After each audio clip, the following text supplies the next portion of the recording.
அடுத்தது ஈசா நபி. ஈசா நபி வரலாறு தான் ரொம்ப பெரிய விஷயங்கள் கொண்டது. ஏன்னு கேட்டா ஈசா நபியோட நமக்கு நேரடியாகவே சம்பந்தங்கள் உண்டு. நம்ம உம்மத்துல திருப்பி வரப்போகிறார். நாமளே கூட அல்லாஹ் சந்திக்கிற வாய்ப்பு நம்ம கூட தந்துவிட அல்லாஹ் தந்துடவும் செஞ்சிடலாம். அதனால ஈசா நபி சம்பந்தமாக அதுல நிறைய விஷயங்கள் நம்ம வாழ்கிற காத்துக்கு ஏற்ற பல மேட்டர்கள் எல்லாம் ஈசா நபியுடைய வரலாறுல இருக்கிறதுனால ஈசா நபி வரலாறுல நிறைய விஷயங்கள் கிடைக்கிறது. குர்ஆன்லயும் கிடைக்கிறது, ஹதீஸ்களையும் அவருடைய வருகையை பற்றியும் பல விஷயங்களும். இன்னும் சொல்ல போனா நபி ஸல்லல்லாஹு அலைஹி வஸல்லம் காலத்தில் வாழ்ந்தவர்கள் யஹூதிகளும் நஸாராக்கள் கிறிஸ்தவர்கள் தான் இருந்தாங்க. மதீனாவுக்கு போன பிறகு மக்காவில் இருந்த வரைக்கும் ஒரு இணை கட்டுபவர்களை செஞ்சிட்டார்கள். மதீனாவுக்கு போன பிறகு அவங்க சந்திச்சதெல்லாம் இந்த 2 சமுதாயம் தான். அப்ப இந்த 2 சமுதாயத்தின் மத்தியில் உள்ள சண்டைகள் தான் ஈசா நபி தான் நம்ம சண்டாச்சு. ஈசா நபி எப்படி புரிந்து கொள்வது என்பதுலதான் அதனால நிறைய ஆர்குமெண்ட்கள், நிறைய வாதங்கள் குர்ஆன்ல அவங்க என்னென்ன சொல்றாங்களோ அதற்கான மறுப்புகள் சொல்லி பெரிய கொள்கை போரே நடக்கக்கூடியது ஈசா நபி மேட்டர் அதிகமாக இருக்கு. மூசா நபியை பின்பற்றக்கூடியவர்கள் அவர் கடவுள்னு சொல்லல, ஈசா நபியை பின்பற்றக்கூடியவர்கள் தான் கடவுளுடைய மகன் சொன்ன காரணத்தினால பெரிய ஃபைட்லாம் நடந்திருக்கிறது. ஃபைட்னா இந்த ஃபைட் யுத்தம் நடக்கல, அங்கு உள்ள மக்கள் மத்தியில கருத்து போர் நடந்திருக்கிறது. அதனால ஈசா நபியுடைய வரலாறை நம்ம விரிவான முறையில் நம்ம அறிந்து கொள்ள வேண்டும். ஈசா நபி அறிவுரையில முன்னாடி என்ன கேட்டா அவங்க தாயார் நமக்கு வரலாறு கிடைக்கும். அவங்க தாயார் நபி இல்ல, ஆண்களை தான் இறைவன் நபியை அனுப்பினான். ஆனா அவங்க தாயார் மரியம் இருக்கிறாங்கல்ல, ஈசா அலைஹிஸ்ஸலாமுடைய தாயார் பிறந்தது மரியம்னு நம்ம சொல்லுவோம். அவங்க மேரி சொல்லுவாங்க. அந்த வேற சமுதாய கிறிஸ்தவ சகோதரர்கள் அவங்கள மேரின்னு சொல்லுவாங்க, நீங்க இருந்தாங்க அது மாதிரி பேர் சொல்லுவாங்க. இந்த மரியம் அலைஹிஸ்ஸலாம் அவர்கள் இருந்து அந்த வரலாறு நம்ம எடுத்துக்கொள்ளணும். இன்னும் அல்லாஹ் படைத்த அந்த படைப்பினங்கள்லயே ஒரு இறை நம்பிக்கையாளர்கள் எப்படி நடக்கணும் என்பதற்கு முன்மாதிரியாக அல்லாஹ் சொல்லி 2 பொம்பளை தான் வரும். ஆண்கள் கூட நம்ம காட்டல, இந்த ஆம்பளை மாதிரி நடங்க, இந்த ஆம்பளை மாதிரி நடங்க அல்லாஹ் நமக்கு சொல்லல. அல்லாஹ் அப்படி சொல்லி காட்டுறான். 2 பெண்கள் தன்னுடைய 66வது அத்தியாயத்துல 12வது வசனத்தில் நீங்க பாத்தீங்கன்னு சொன்னா 2 பெண்களை வரவல்லாகும் வசனம் இல்லவே நாமமும் நம்பிக்கை கொண்ட மக்களுக்கு அல்லாஹ் ஃபிரௌனுடைய மனைவியை ஒரு முன்மாதிரியாக உங்களுக்கு அல்லாஹ் காட்டுகிறான். ஃபிரௌன் என்ற ஒரு கொடியவனுக்கு மனைவியா இருந்தாங்களே ஆசியாண்டவங்களுடைய பேரு, ஆசியாங்கிற பேர் குர்ஆன்ல வரவில்லை. ஆனா நபிகள் நாயகம் ஸல்லல்லாஹு அலைஹி வஸல்லம் பெண்ணுடைய பேர் ஆசியான்னு சொல்லியிருக்கிறாங்க. அப்ப ஆசியா என்ற பெயருடைய ஃபிரௌனுடைய மனைவியை உங்களுக்கு அல்லாஹ் முன்மாதிரியா காட்டுறான். நீங்க மூமினா இருந்தால், இறை நம்பிக்கையாளராக இருந்தால் அந்த பொம்பளை தான் நடக்கணும். அந்த பொம்பளைக்கு அப்படி என்ன மாற்று என்ன முன்மாதிரி இருக்குன்னு கேட்டா அதையும் அல்லாஹ் சொல்லிக்கிறாங்க. அந்த அம்மா சொன்னாங்க, ரப்பி பினிலி இந்த கதை தந்திரிக்கன்னா உனக்கினே மின் ஃபிரௌன அமலிஹி உனக்கினே மினல் கௌமில் ஆலிமீன். நிறைவா என்னை அந்த ஃபிரௌன் பெண்ணை காப்பாத்து, அவங்களுடைய கொடுமையிலிருந்து காப்பாத்து, அநியாயக்கார கூட்டத்திலிருந்து எங்களை காப்பாத்துரு அப்படின்னு அவங்க சொன்னாங்க. எனக்கு அங்க ஒரு மாளிகையை தந்துரு, ரப்பி பினிலி இந்த கதை தந்திரி ஜன்னா, ஜன்னத்துல சொர்க்கத்துல எனக்கென்று ஒரு மாளிகையை நீ எழுதி தந்துரு அப்படின்னு கேட்டாங்களே. அங்கதான் உங்களுக்கு முன்மாதிரியா இருக்கிறாங்க என்று அல்லாஹ் சொல்றான். எப்படி முன்மாதிரியா இருக்கிறாங்க?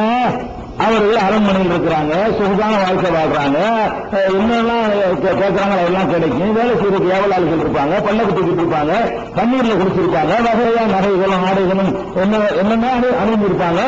சாதாரண ஒரு ஜனநாயக நாட்டில் ஒரு பிரதமர் ஜனாதிபதிக்கு மனைவியா இருக்கிறவங்களே எல்லாத்தையும் அனுபவிக்கிறாங்கன்னு சொன்னா அந்த காலத்துல மன்னராட்சி சர்வாதிகாரி இருக்க மனைவியா இருந்தா என்னெல்லாம் அனுபவிச்சிருப்பாங்கன்னு பார்க்கணும்.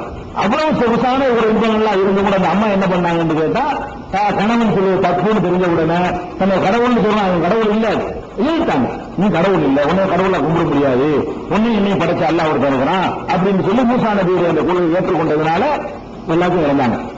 அரண்மனை வாசத்தை இழந்தாங்க, சுகத்தை இழந்தது மட்டுமில்ல சித்திரவதைகளை எக்ஸ்ட்ரா தாங்கிக்கிட்டாங்க. இருந்த இன்பங்களை இழந்தாங்க, இல்லாத துன்பங்களை வேற சுமந்தாங்க.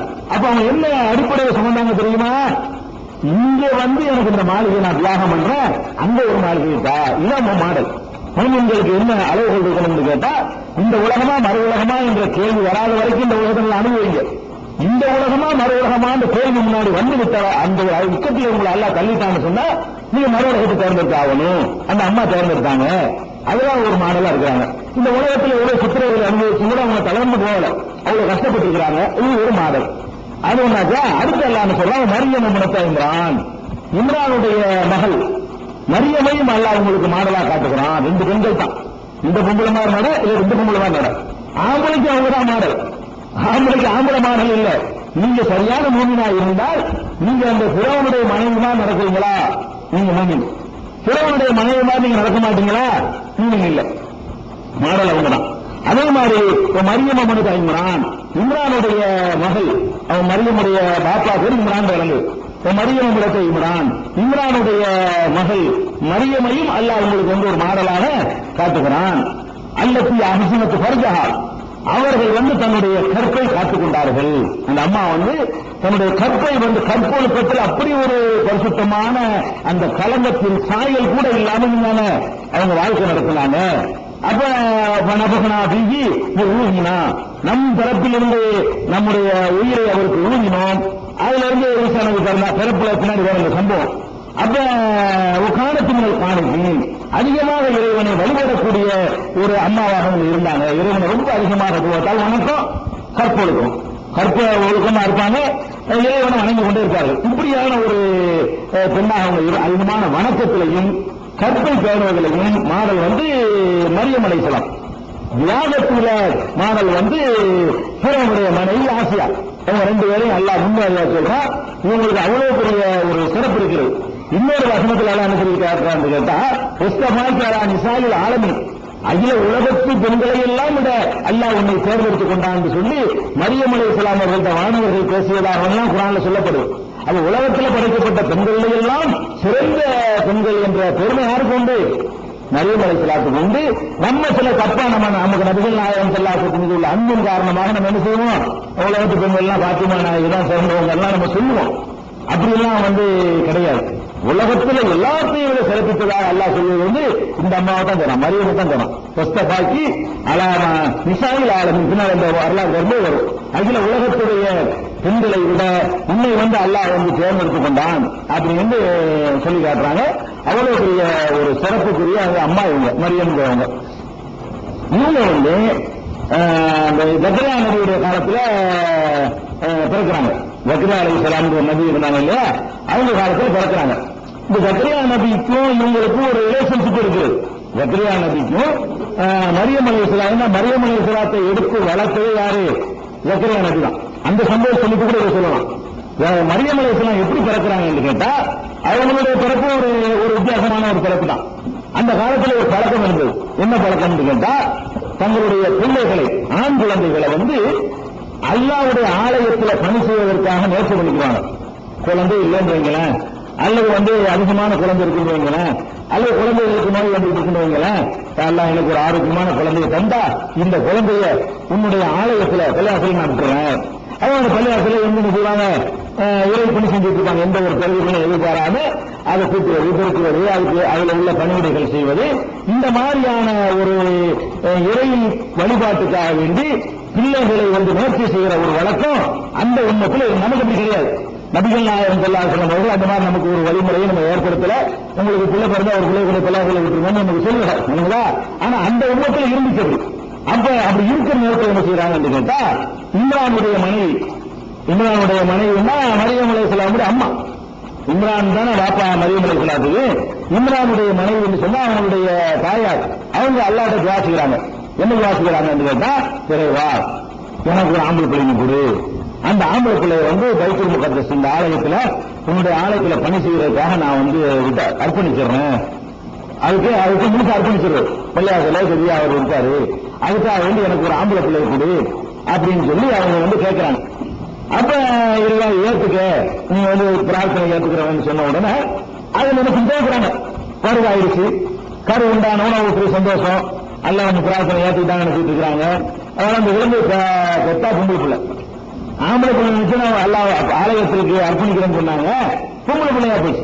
பொம்பளை பிள்ளையா போனா அவங்க செய்வாங்க, அல்ல இன்னும் பொம்பளை பிள்ளை கொடுக்க முடியும் அப்படின்னு சொல்லிட்டு அல்லாஹ் செய்யறாங்க சொல்றாங்க.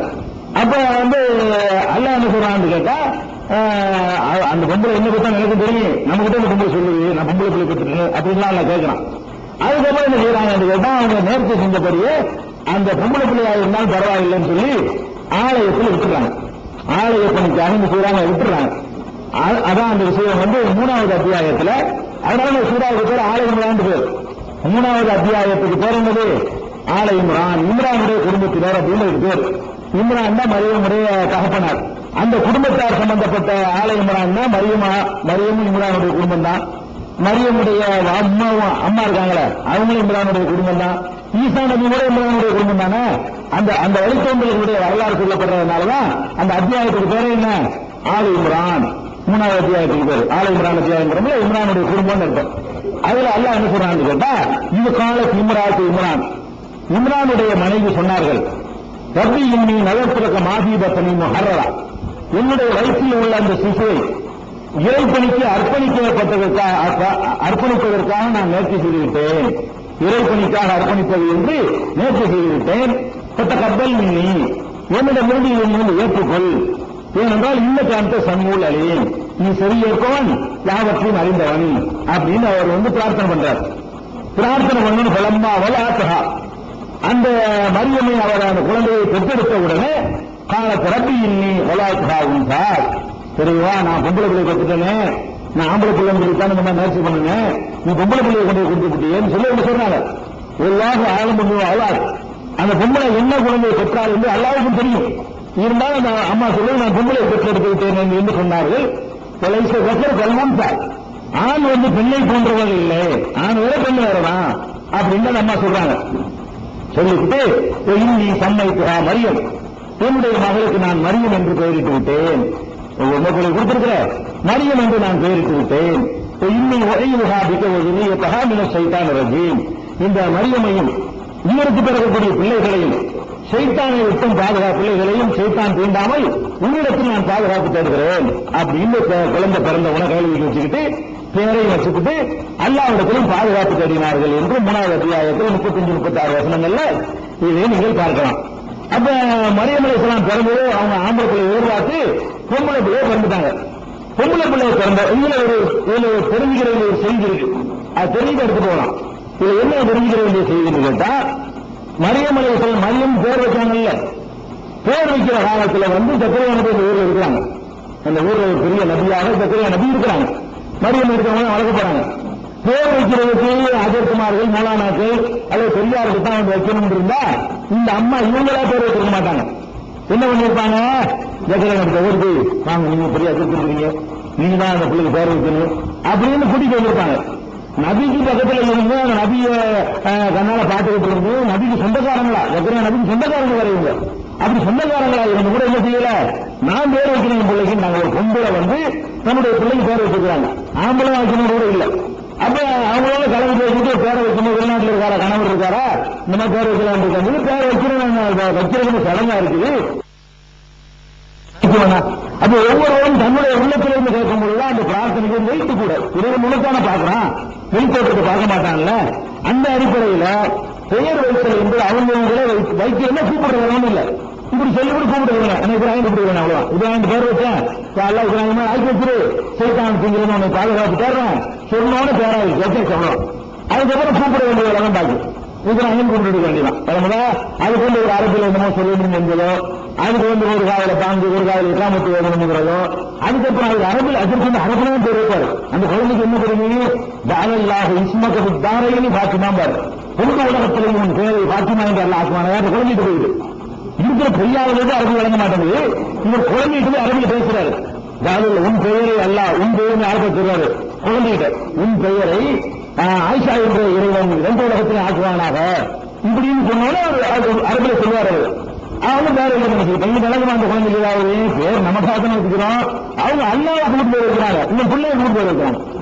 பேர் அல்லாவுக்கு கூட்டு வைக்கணும், அல்லா என் பிள்ளைங்க பேர் வச்சுக்கேன்னு சொல்லணுமே தவிர குழந்தையே உனக்கு பேர் வைக்கணும்னு சொன்னா நம்ம அல்லாத சொல்லிவிட்டு கூப்பிட வேண்டியதானுங்க, அதுதான் செய்யணும். அப்ப அந்த மாதிரியான ஒரு சட்டத்தை வழங்கிக் கொள்கிறோம். இது பெயர் வைக்கக்கூடிய ஒரு விஷயம். அடுத்தது என்னன்னு கேட்டா, இன்னைக்கு நம்ம அந்த குழந்தைகளுக்கு சைத்தானை விட்டு பாதுகாப்பு தேடலாம்.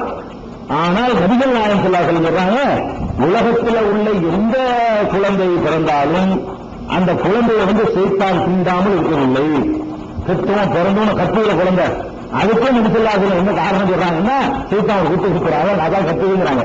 அது ஆன்மீக சம்பந்தப்பட்ட விஷயம், அது நம்ம நம்பத்தான் வேணும். அப்ப சைத்தான் தீண்டதுனாலதான் குழந்தை அழுகுன்றலாம் சொல்றாங்க. அப்ப சைத்தான் தொடாமல் ஒரு குழந்தையும் பிறப்பதில்லை, 2 குழந்தையை தவிர. அந்த 2 குழந்தை யாருன்னு கேட்டா அந்த மரியமும் அவருக்கு பிறந்த ஈசா நபியும் தவிர. ஏன்னா இந்த அம்மாவுடைய முதல்ல பாதுகாப்பு எடுத்துட்டாங்க, அப்புறமே நம்ம சொல்லித்தவரை நம்ம கேட்டு விடுவோம். அதனால ஒரு ஃபார்மாலிட்டி சொல்லலாமே தவிர இந்த அம்மா கிட்ட எல்லாம் ஏற்றுனா புரிய ஏற்றுக்கொண்டதுனால என்ன செய்யல, என்னுடைய மகளையும் சைத்தான் தீண்டாமல் ஆக்கிவிடு, அவருக்கு பிறக்கக்கூடிய குழந்தையும் சைத்தான் தீண்டாமல் ஆக்கிவிடும் அவர் கேட்டதுனால சைத்தான் வந்து 2 பேரையும் தீண்டல அப்படின்னு சொல்லிட்டு இது ஈசா நபியை தீண்டவில்லை என்ற ஒரு செய்தி புகாரியில 3286வது ஹதீஸை நீங்கள் பார்க்கலாம். அதே மாதிரி வந்து 2 பேரையுமே, அதாவது மரியமையும் மரியமுடைய மகனையும் சைத்தான் தீண்டவில்லை என்று நபி ஸல்லல்லாஹு அலைஹி வஸல்லம் சொன்ன ஒரு செய்தி புகாரியில 3431 4548 ஆகிய ஹதீஸ்களை பார்க்கலாம். அப்ப அந்த சைத்தான்கள் இருந்து பாதுகாப்பற்ற ஒரு சிறப்பும் இந்த அம்மாவுக்கு உண்டு, மரியம் அலைஹிஸ்ஸலாம் அவங்களுக்கு உண்டு, ஈசா நபிக்கு உண்டு. இதெல்லாம் ஒத்துக்கிறது இதெல்லாம் ஒரு நபி ஒரு சிறப்பெல்லாம் கொடுத்துருக்கான். நபிகள் நாயகம் சொல்லாசி இன்னும் இந்த அவங்க சொல்லல, நான் பிறகு சைத்தான் சொல்றாங்க, அவங்களே சொல்றாங்க நபிகள் நாயகம் சொல்லாசலம் அவங்களே ஈசா நபிக்கும் அவங்க அம்மாவுக்கு அல்லாஹ் கொடுத்த ஒரு சிறப்பு. ஒவ்வொருத்தருக்கும் ஒரு சிறப்பை கொடுத்திருப்பான். ரசூலுல்லாஹ் கொடுத்த சிறப்பு இதே வேற சிறப்பு எல்லாம் இருக்கு. இந்த சிறப்பு அவங்களுக்கு கொடுத்தாங்க என்பதை விளங்கி கொள்ளணும். அடுத்து என்ன ஆச்சுன்னு கேட்டா, குழந்தை பிறந்த உடனே எடுத்து வளர்க்கணுமா இல்லையா, பள்ளிவாசல் வந்து விட்டுறாங்க. பள்ளிவாசல் விட்டாலும் பள்ளிவாசலுடைய நிர்வாகிகள் தலைவர் இருக்காரு, செயலாளர், பொருளாளர், நிர்வாகிகள் இருக்கதான் செய்வாங்க பஞ்சாயத்துன்னு சொல்லி, அதுல யார் எடுத்த குழந்தையை பொறுப்பேற்றுக் கொள்வது என்பதுல சண்டை வரும், நிறைய பேர் போட்டி வருது. அப்ப போட்டி எந்த அளவுக்கு வருதுன்னு கேட்டா, 3வது அத்தியாயத்துல 44வது வசனத்துல எல்லாம் சொல்றான், நான் நீங்க போட்டி எடுத்த உடனே சீட்டு குலுக்கி போட்டு தான் முடிவெடுத்துறாங்க. யார் இந்த மரியமை பொறுப்பேற்றுக் கொள்வது என்பதை வந்து அவங்களுடைய அந்த பேனாக்களை போட்டு குலுக்கி போட்டு யாருடைய பேனா கையில வருதோ அவர் தான் எல்லாரும் பேனா வச்சிருப்பாங்க. அந்த காலத்துல எழுப்புமுறையெல்லாம் வந்துருச்சு. எல்லாருடைய பேனாவை டப்பாவில் கொடுக்கிறது, கையை விட்டு இருக்கிறது. யாரு பேனா ஜக்கரியானுக்கு பேனா வந்துச்சுன்னா ஜக்கரியானுக்கு இந்த பிள்ளைய ரிட்டர்ன் செய்யணும், வளர்க்கணும். எல்லாம் சொல்லி காட்டுறான். நாளைக்கு நம்பாயிர்கள், இது மறைவான செய்திகள், நீ இழைத்த இதை நாம் தான் உங்களுக்கு அறிவிக்கிறோம். நீ அப்ப உனக்கு தெரியாது, மாற்றத்தில் எதையும் நீ அவர்களுக்கு அருகில இருக்கவும் இல்லை. நபிகள் நாயகத்தை பார்த்து எல்லாம் இருக்கவில்லை. இதில் கூட அக்கலாமகும் ஐயகம் எப்போது மரியமை யார் பொறுப்பேற்றுக் கொள்வது என்பதற்காக தங்கள் பேனாக்களை போட்டு குளிக்க எடுத்தார்களே, அந்த நேரத்தில் நீங்கள் இருக்கவில்லை. அல்லா சொல்லி காட்டும், குளிக்கு யார் அந்த அம்மாவை பொறுப்பேற்றுக்கிறதுங்கிறதுக்காக சண்டை போட்டாங்களே, அப்ப நீ இருக்கவில்லை. ஒமாக்கும் சிலதையும் நீங்க எசப்பசியும் அவர்கள் சண்டை போட்டுக் கொண்டார்கள் என்ற விஷயத்துல அப்போதும் இருக்கவில்லை. அதெல்லாம் நான் தான் உங்களுக்கு சொல்லித் தரேன் நல்லா சொல்றான். அது என்ன விளங்குது கேட்டா, மரியம் அலைஹிஸ்ஸலாத்தை கொண்டு பள்ளிவாசல்ல கொண்டு விட்ட உடனே பொம்பளை அல்லா நான் நேர்ச்சி பண்ணிவிட்டோம், நம்ம ஆம்பளத்துல எதிர்பார்த்தோம், பொம்பளை வந்து நம்ம சொன்னபடி பள்ளிவாசல்ல விட்டு விட்டாங்க. அதை யார் எடுத்து பராமரிக்கிறது என்பதுல வந்து என்ன செஞ்சிருக்கு, சண்டை வந்துருச்சு. அதுல சீட்டு குலுக்கி போட்டாங்க.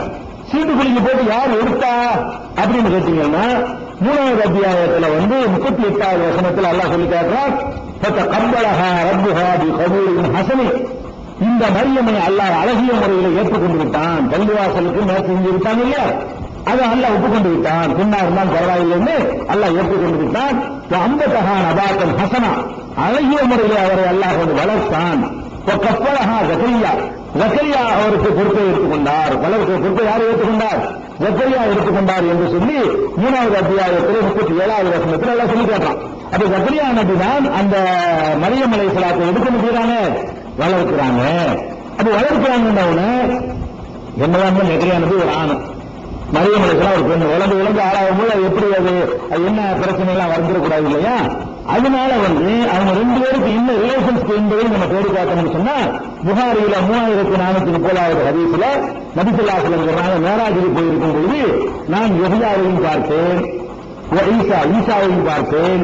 மேராஜுல 2 பேரும் யாருன்னு கேட்டா, உஹமா இப்னா ஹாலத்தின், 2 பேரும் சின்ன மாரியம்மாவுடைய பிள்ளைங்க, அதான் எனக்கு பிள்ளைங்க. அதாவது இப்ப ஜக்கரியா ஈசா நபியுடைய அம்மாவும் மரியமும் யஹ்யா நபியுடைய அம்மா இருக்காங்கல்ல, யஹ்யா பின்ன யாரு, ஜக்கரியா நபியுடைய மகன்.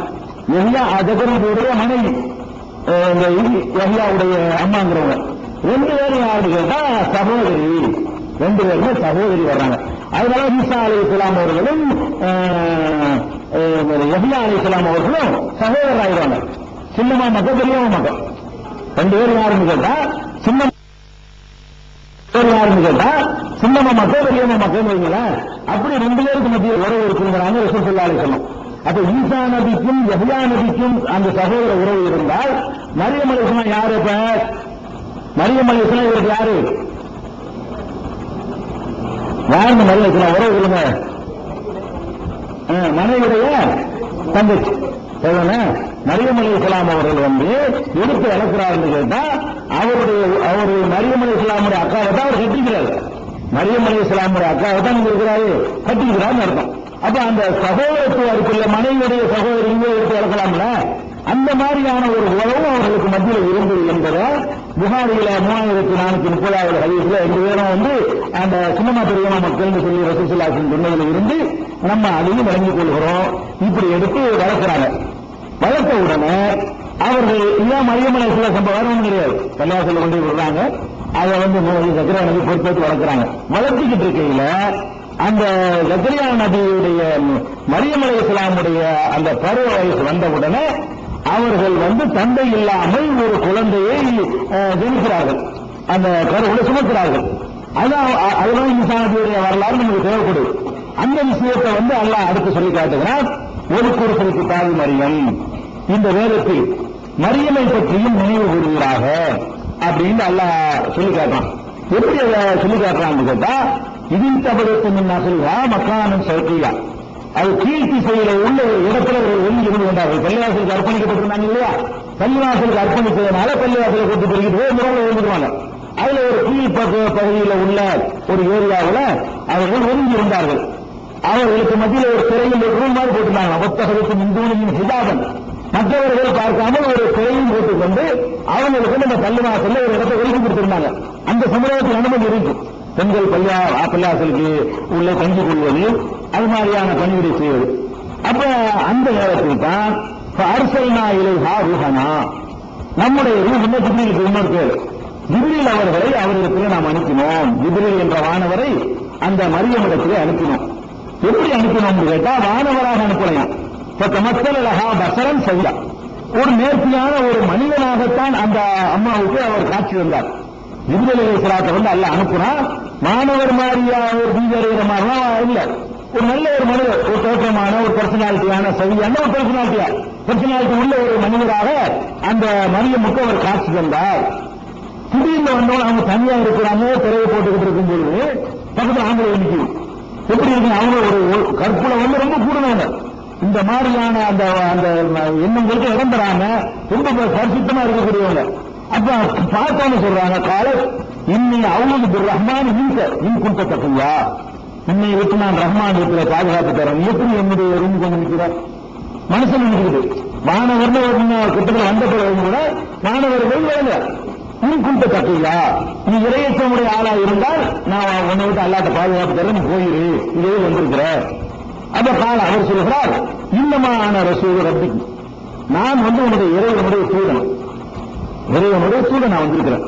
எதற்கு வந்திருக்கிறேன் கேட்டா, அகபலைக்கு குலாமன் தக்கியா, உனக்கு ஒரு தூய்மையான ஒரு ஆண் குழந்தையை தருவதற்காக இறைவன் என்னை அனுப்பி இருக்கிற தூதன், நான் அதுக்குதான் வந்திருக்கிறேன், வேற ஒரு மேற்று கிடையாது. ஒரு ஆண் குழந்தையை உனக்கு தர வேண்டும் என்று இறைவன் என்னை அனுப்பி வைத்திருக்கிறான் அப்படின்னு ஒரு சொல்றார். இதெல்லாம் குரான்ல 19வது அத்தியாயத்துல 16, 17 இருந்து 36 வரைக்கும் வரிசையா வாசிக்கிறேன். மரியங்கிற அத்தியாயம் 19வது அத்தியாயம். காலத்து அந்த அம்மா சொல்றாங்க, அம்மா எப்ப குலாம் எனக்கு புரிய குழந்தை உண்டாகும். அவங்க கேட்கிறாங்க, வளம் என் சசினி பசரும், எந்த ஆணும் என்னை தீண்டியது இல்லை. வளமற்று பகியா, நான் ஒரு தப்பான நடத்தை உள்ளவளாகவும் இல்லை, நடத்தை நான் நடத்தப்பட்டவளும் இல்லை, எந்த ஒரு ஆம்பளை என்னை தொட்டவும் இல்லை, எனக்கு எப்படி குழந்தை உண்டாகும் அப்படின்னு கேட்கிறாங்க. கால அவர் சொல்றாரு, ஜிப்ரீல் சொல்றார், வானவர் சொல்றாரு, கலாலிக்கு அப்படித்தான், எப்படி உண்டான வரைக்கும் சொல்ல முடியும், அப்படித்தான் உண்டாகும். கால ரப்புக்கு ஹுவ அலைய ஹய்யனி, உனது இறைவன் சொல்லி அனுப்பியிருக்கிறார். என்ன சொல்லி அனுப்பியிருக்கிறான் தெரியுமா? இது எனக்கு லேசு என்று சொல்லியிருக்கிறான். அவ்வளவுதான் எனக்கு தெரியும். இறைவன் சொல்லி அனுப்பும் போது இது எனக்கு லேசானது, ஹுவ அலைய ஹய்யனி, அது எனக்கு லேசானது. ஒரு நஜ அழகு ஆயத்தலின் நாஸ், அகில உலகத்திற்கு அவரை ஒரு அத்தாட்சியாக ஆக்குவதற்காக நான் இதை செய்கிறேன். அகில உலகத்திற்கும் ஒரு எடுத்துக்காட்டாக அத்தாட்சியாக இருப்பதற்காக வேண்டியும் ஒரு அகமத்தம் நமது அருளாகவும் இருப்பதற்காக நான் இந்த முடிவு எடுத்திருக்கிறேன். காண அமரன் மக்களியா, இது முடிவு செய்யப்பட்ட ஒரு விஷயம், இதுல எந்த மாறுதலும் கிடையாது என்று உன் இறைவன் கூறுகிறான் என்று சொல்லி ஜிப்ரீல் அலைஹிஸ்ஸலாம் அவர்கள் சொல்கிறார்கள். இது வரைக்கும் நிறுத்திக்கிட்டு இதில் அறிந்து கொள்ள வேண்டிய விஷயம் இருக்குது. அப்ப ஜிப்ரீல் அலைஹிஸ்ஸலாம் என்ற ஒரு வானவர் மனித வடிவத்தில் உனக்கு ஒரு குழந்தை இறைவன் தர சொல்லிட்டான்னு சொல்றாரு. அவங்க ஆட்சேபனை பண்றாங்க, எப்படி ஆம்பளை இல்லாம இப்படி குழந்தை பிறக்கும் என்று கேட்ட உடனே தாய்ந்தாங்க ஆம்பளை இல்லாம அவன் கேள்வி கேட்குது, ஆம்பளை இல்லாம இப்படி குழந்தை பிறக்கும் அந்த அம்மா கேட்குது. அப்ப இறைவன் என்ன சொல்லி அனுப்புறான்னு கேட்டா, அது எனக்கு லேசானதுங்கிறான். அலைய ஐயினி, அது எனக்கு லேசானது. எப்படி சொல்லல இறைவன், அது எனக்கு முடியும்னு சொல்லல, எனக்கு தான் முடியும்னு சொல்லல. அது லேசான இருக்கும், கொஞ்சம் கஷ்டப்பட்டா உங்களுக்கு முடியும் இருக்கும். அதான் இருக்கும். ஆக ஆண் துணை இல்லாமல் ஒரு குழந்தை உருவாகுது என்பது எனக்கு லேசு, ஏன் லேசு ஆகுது ஆகிடும். எனக்கு லேசு என்ற வார்த்தை எல்லாம் சொல்லணும். எப்படி சொல்லணும், அது இறைவனுக்கு முடியும் அப்படின்னு சொல்லிடணும். அது இறைவனுக்கு எல்லாம் முடியும் சொல்லாம அல்ல என்ன செய்யறான்னு கேட்டா, இது எனக்கு லேசு என்று இறைவன் சொல்கிறான் அப்படின்னு என்ன அர்த்தம். இறைவனுக்கு லேசு என்று சொன்னால் மற்றவர்களுக்கு முடியும் என்ற கருத்தில் அடங்கியிருக்கிறது. ஆனா லேசு கிடையாது. அதுக்கு எத்தனை லட்சக்கணக்கான வருஷங்கள் ஆய்வு பண்ண 2000 வருஷம் ஆய்வு பண்ண பிறகு உங்களுக்கு சில கண்டுபிடிக்க வேண்டும். இப்ப குளோனிங்கிறான் இல்லைங்க, குளோனிங் முறையில ஒரு குழந்தையை உருவாக்குறான். ஆண் துணை இல்லாம உயிரினு உண்டாக்குற குழந்தை என்ன செய்யறான், மரபணுவை எடுத்து குழந்தையாக உண்டாக்குறான். குழந்தையாக உண்டாக்கி இப்ப குழந்தையை உண்டாக்குற ஆம்பளை வேண்டியதில்லை. ஒரு காலம் இருந்துச்சு, ஆம்பளை இருந்தாத்தான் ஒரு பெருமையாவும் சொல்லிக்கிறாங்க. எப்படி சொல்லுவாங்க, உலகத்தில் உள்ள எல்லா ஆம்பளையும் அழிச்சு விட்டு ஒரு ஆம்பளை மட்டும் இருந்தா அந்த ஒரு ஆம்பளை தேர்ந்து அவன் விந்தை எடுத்து அத்தனை பொம்பளைக்கும் குழந்தை கொடுக்க முடியும். அப்படி ஒரு சக்தி ஆணுக்கு இருக்கு. மண்டகரமா பேசிட்டு இருந்தோம் இல்லையா, அதுக்குள்ள எப்படி கொடுத்துருவாங்க. இப்போ குழந்தை உண்டாகிறதுக்கு யாரு வேண்டிய இப்ப ஆம்பளை வேண்டிய இல்லை, பொம்பளை மட்டும் இருந்தாலும் குழந்தை உண்டாகும். ஆம்பளை மட்டும்தான் குழந்தை உண்டாக முடியாது. ஏன்னா வளர்ச்சிக்கு உள்ள மெட்டீரியல் நம்ம கிட்ட இல்லை. ஆண் பெண்மையில குழந்தைய வளர்ச்சி உருவாக்குற அந்த அளவு கிடையாது. நிலம் இருந்தாலும் விவசாயம் பண்ண முடியும். அப்ப நிலம் என்ற ஒரு அடிப்படை நம்ம ஆண் கிடையாது.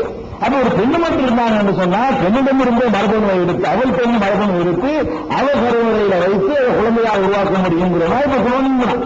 அது உலக நாடுகள்லாம் தடை செய்யப்பட்டிருக்கு. ஆண்டு உருவாக்கி தான் கதை விட்டு இருக்காங்க. இருந்தாலும் ஆடு மாட்டை உண்டாகி காட்டுதான். அதனால சாத்தியம் நடந்துச்சா நடக்கலையாங்கிறது கையில அதுல கருத்து வேறுபாடுகள் இருக்கிறது. நடந்துச்சுன்னா வச்சுக்கிறோம், நடக்கணும்னு வச்சுக்கிறோம், நடக்க முடியும். நடந்துச்சுன்னு வச்சுக்கிட்டா நடக்கணும்னு வச்சுக்கிட்டாலும் ஆட்டை உண்டாக்கணும் மனசுல அதே மட்டும் உண்டாக்க வேண்டியது. அது ஒன்றும் பெரிய கஷ்டம் கிடையாது. அது நிறைய தடைகள் இருக்குன்னு சொல்லுங்க. அப்ப இதுல அல்லாஹ்வுடைய வாசகத்தை கவனிச்சுக்கலாம். ஈசா நபி மட்டும் சொல்லும் போது ஆம்பளை எல்லாம் குழந்தை உண்டான்னு கேட்கிறாங்க. அப்ப ஒரு மனிதனுடைய வார்த்தைகள் இருந்தா இது நடக்காம இருந்து ரசூல் முஹம்மது சொந்தமா கற்பனை பண்ணிட்டாருன்னு சொன்னா இப்படி செலக்ட் பண்ணி வார்த்தையை போடுவாங்க.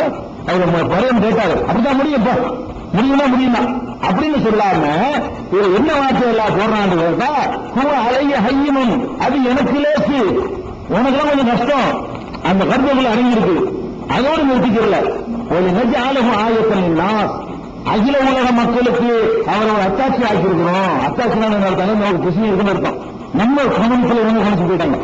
நம்ம அந்த பாய்ந்த ஆய்வு செய்யறதுக்கு பதிலா இது இறைவனுக்கு போச்சு கண்டுபிடிச்ச மாதிரிலாம் சொல்றாங்க. இறைவன் அன்னைக்கு லேசடா கொஞ்சம் கஷ்டப்பட்டு தேவையில்லாம சொல்லிட்டு போன விஷயத்தான் செஞ்சிருக்காங்க. இதே இல்ல இறைவன் மேலே மனுஷன் செஞ்சுட்டான்.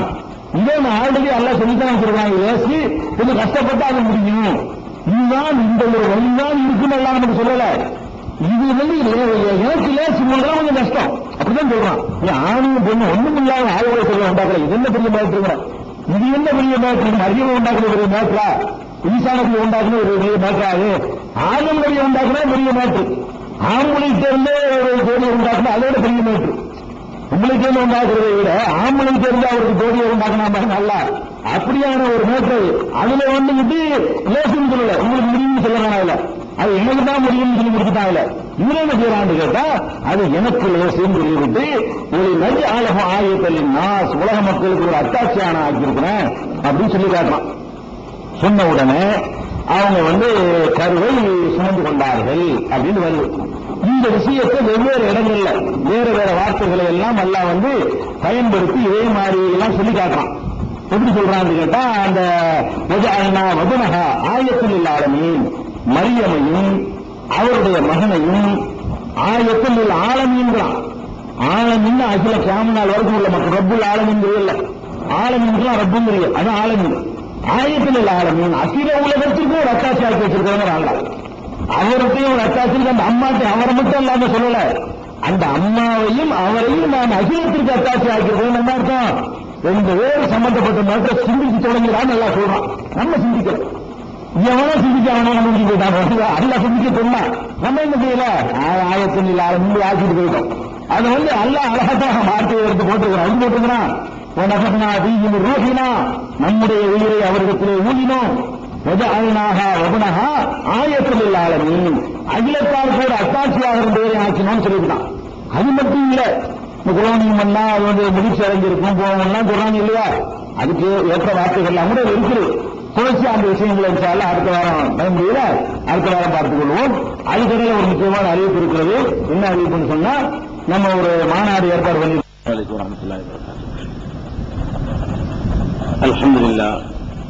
அல்ஹம்துலில்லாஹி நஹ்மதுஹு வ நஸ்தஈனுஹு வ நஸ்தக்ஃபிருஹு வ நு'மினு பிஹி வ நதவக்கலு அலைஹி வ நஊது பில்லாஹி மின் ஷுரூரி அன்ஃபுஸினா வ மின் ஸய்யிஆத்தி அமாலினா மன் யஹ்திஹில்லாஹு ஃபலா முதில்ல லஹு வ மன் யுத்லில்ஹு ஃபலா ஹாதிய லஹு வ அஷ்ஹது அன் லா இலாஹா இல்லல்லாஹு வஹ்தஹு லா ஷரீக லஹு வ அஷ்ஹது அன்ன முஹம்மதன் அப்துஹு வ ரசூலுஹு அம்மா பஅத்.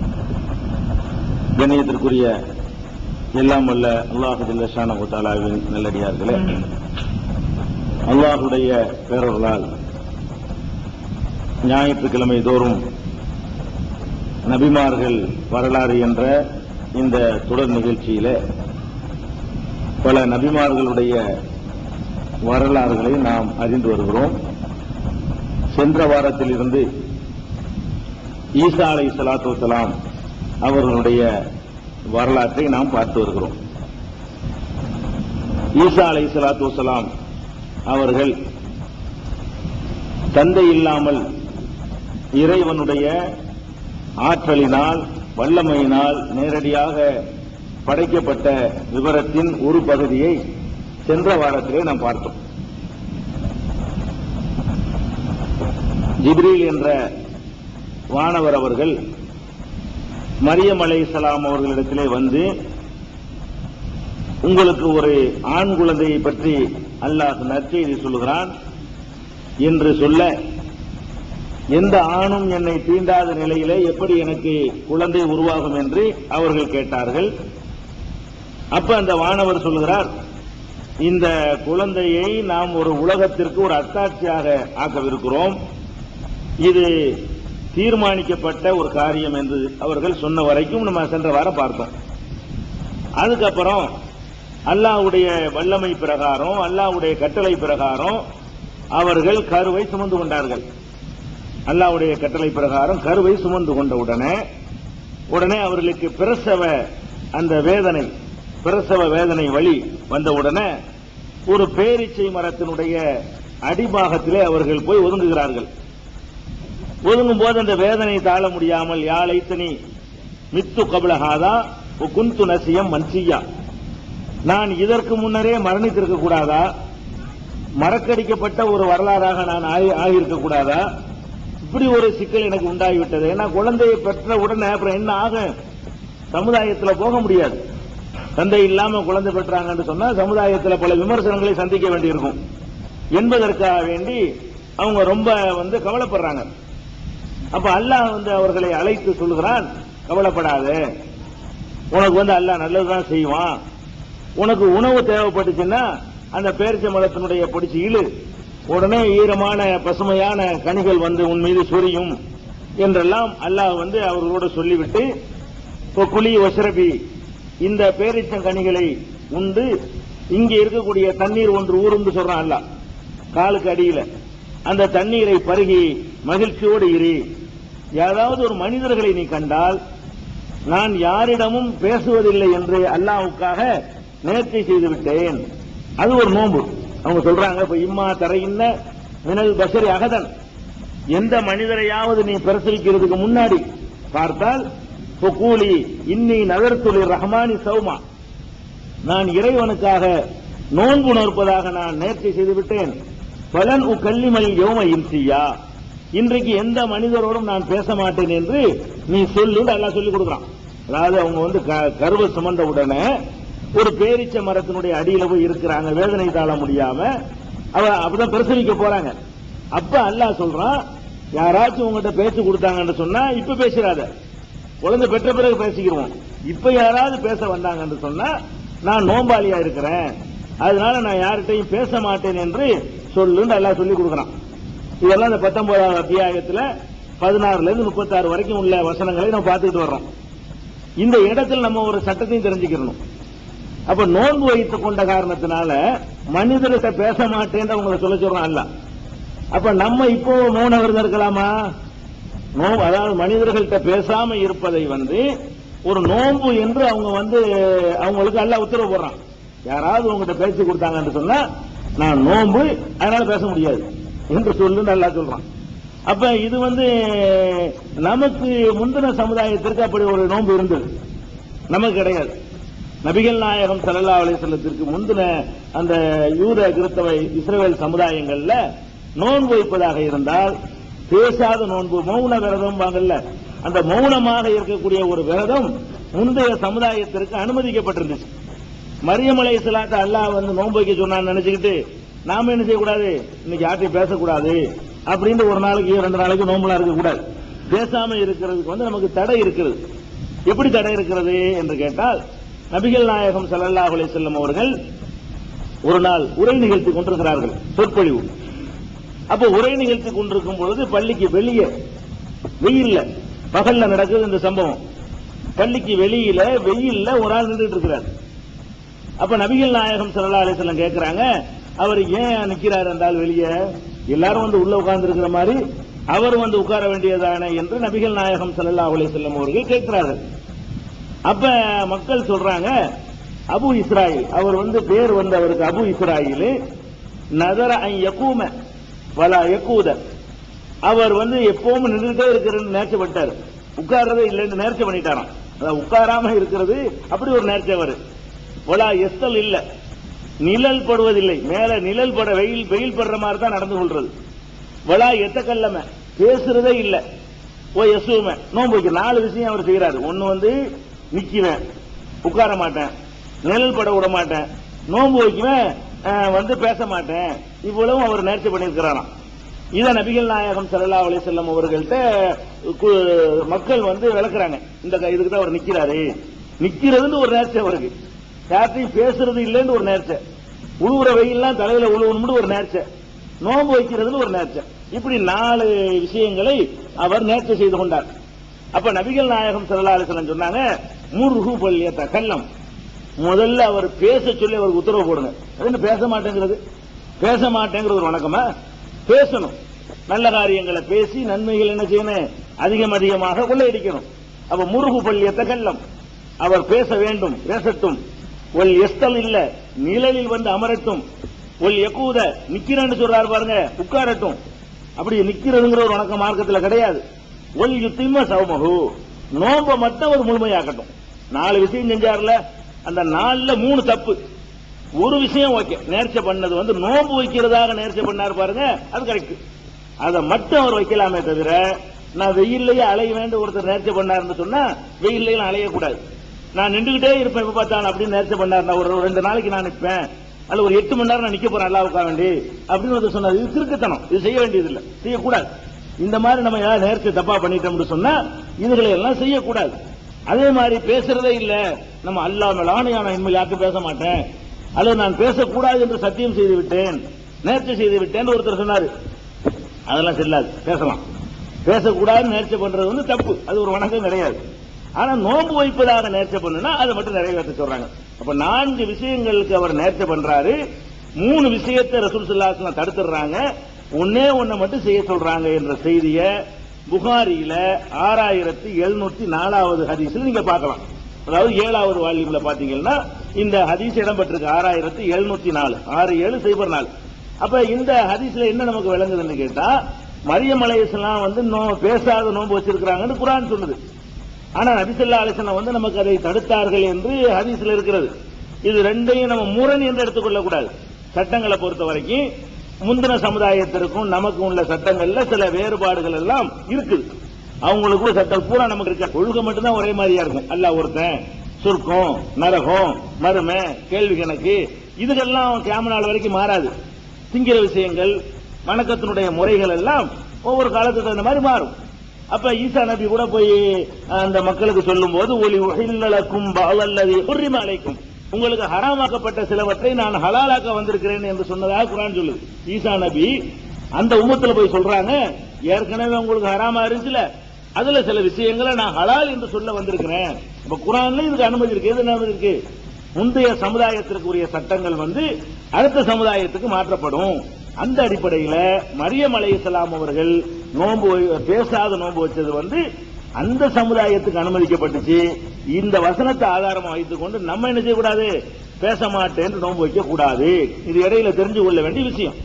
அதுபோக வணக்கங்களை தான் நம்ம என்ன செய்யணும், நேர்ச்சி செய்யணும். நம்ம உம்மத்துக்கு, நம்ம இந்த சமுதாயத்துக்கு என்ன சட்டம் கேட்டா, இபாதத்திற்குள்ள வணக்க வழிபாடு அதை செய்யறதா தான் நேர்ச்சி பண்ணணும்.